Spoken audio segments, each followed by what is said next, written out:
The fact is that we do have an issue here about bad parenting. We have a major issue, as you were talking about during the break, and we'll come to this, about absent fathers. I mean, these are real problems. So would your solution be, given that these are fixed problems, which are going to take a long time to resolve, just to coin a phrase, that we need to arrest our way out of this problem?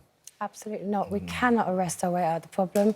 We cannot just wait for it to get so bad and so entrenched that we combat with combat, and that's accepting that we're going to wait for people to die and be stabbed, and then we're going to come out with a criminal justice perspective. No, we need to wrap around early care now, around our toddlers, our babies, all the indicators there and the measurements, so we know what type of demographic groups are likely to end up falling victims to this, and also being perhaps in the victim-perpetrator groups as well.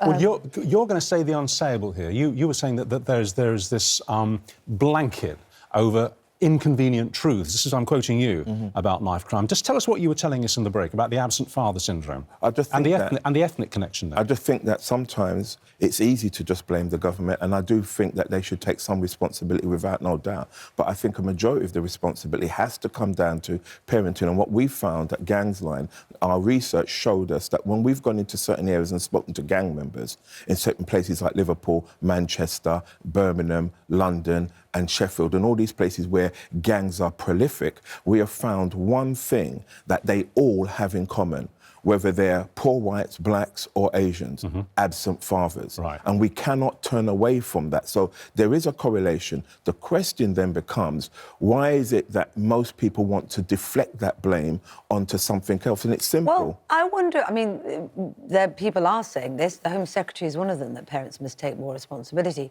I wonder if the problem is that once you've identified that, what do you do? Because, of course, there are many, many people who have absent fathers, single-parent families, 100%. whose children aren't in gangs and aren't doing knife crime. But so you don't want to just blame and add pressure onto those families that are already doing the right thing.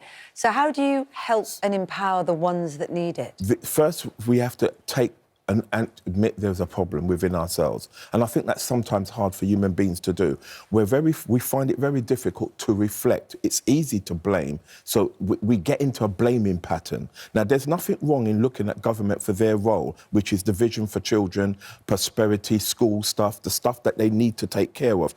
But when that child leaves your home, they still need to have discipline, they still need to have order, they still need to have some form of idea of what it means to be a male or female in society. So what I believe has to happen is that we need a societal change. As a society, we need to look back and ask ourselves, why is it so easy for young men or men to leave a family home and then completely ignore the child? I'm not saying every man does that, but a vast majority of them do. And why do young men who have been abandoned in that way by the paternal figure in the house, why is it that they identify and bond with gang leaders, with aggressive and violent young men, and as you said in the break, very often other young men who don't have fathers present either? Yeah. It's almost like a fraternity. I mean, one of the reasons we've found at Gangs Line when we've gone around the country is that it's easy to identify with what you don't know, with what you don't understand, especially when you lack worthlessness, you lack identity, you have no idea what it means to have a father. You tend to gravitate to what you think. And sometimes, and this is where people are not going to like what I'm saying, the music plays a part in it. They're listening to music, they're listening to music that's promoting this lifestyle, that is promoting this kind of So the absence of a good male role model, they look for a male role model and sometimes find a bad one. Elaine, what's wrong with parents knowing where their children are at night? It's absolutely nothing at all. And the measurement that Sheldon talked about, the single-parent factor, I don't agree. If you take a look at one single measurement and you're looking for something, you'll find it. A very small group of people. Where's the measurement for adverse childhood experiences, the domestic violence? The reason why these families became single and actually single-parent family, what does that mean? Is the father or the mother completely absent because there is fathers that are raising children alone? So no, I don't believe that we're saying that parents can't do better.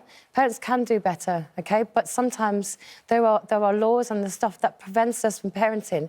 If your 14-year-old child tries to leave the house tonight at 10 o'clock at night and you lock them in, the police could potentially do you as a parent for false imprisonment.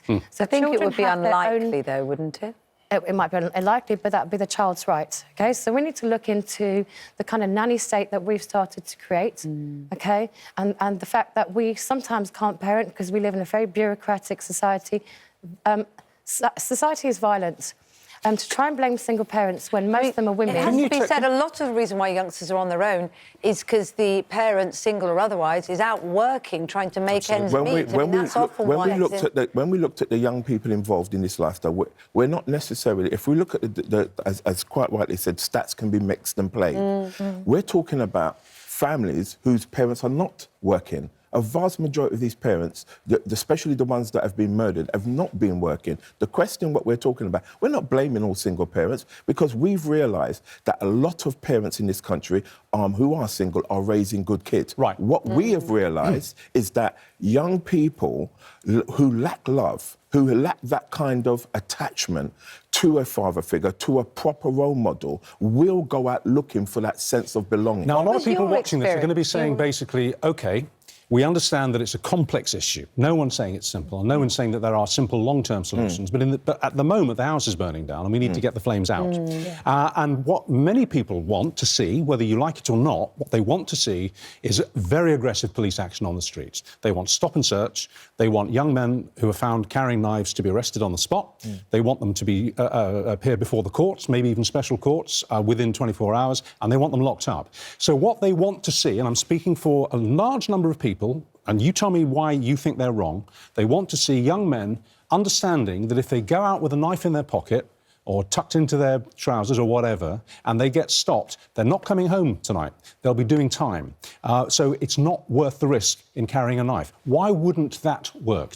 Because I know you don't think it would work. Because why not? That's been tried before in my days when they did that gun amnesty, and it doesn't work because what happens is you bring young people in connection with ardent criminals in the prison system, which makes them worse. And what we've got to do, while we all agree that you do need to have increased police, at the same time, where is the services that are going to support those young people? Because once a 12 and a 13-year-old goes to prison, we are in problems because they're mixing with real criminals. That's one reason why it wouldn't work. Why do you think it wouldn't work? Because, first of all, we shouldn't be automatically criminalising young people. So if we've got 10 9-year-olds being arrested with knives, find out why they're carrying the knife, OK? Many of them are former stab victims that got no aftercare whatsoever. So I'm not excusing it because we need to tell young people that they can die by their own knife, and many do, OK? But why are we waiting until the growth has got, like, cancerous state? Why don't we put in the prevention now to try and stop these children, young people and adults involved in this, to basically stop it in the first place? If we're coming out with just combat, we're accepting it happens, that doesn't save people from becoming victims. One more point on behalf of what I suspect is a sort of silent majority here. We've all seen the pictures of young men who've been taken to court and basically let off for carrying a knife or even using a knife, and they come out and they give a thumbs up and they laugh for their mates and they laugh for the cameras and everybody sees watching. How do we stop that? Well, that comes down to, again, the role models in their life. And basically, that is, again, societal, because it's the way that these guys are desensitised to life itself. They're desensitised to violence. They're desensitised to emotions. So these guys and some of the females involved in this life that are completely desensitised. And for me, what we have to start addressing as a society isn't the blame, because I'm not sitting there blaming single parents. I'm saying, as a parent, we all have to take responsibility, whether you're single or whether you're not. Because one of the things we've noticed at Gangs Line is that we've seen children as young as 11 out at 1 o'clock in the morning.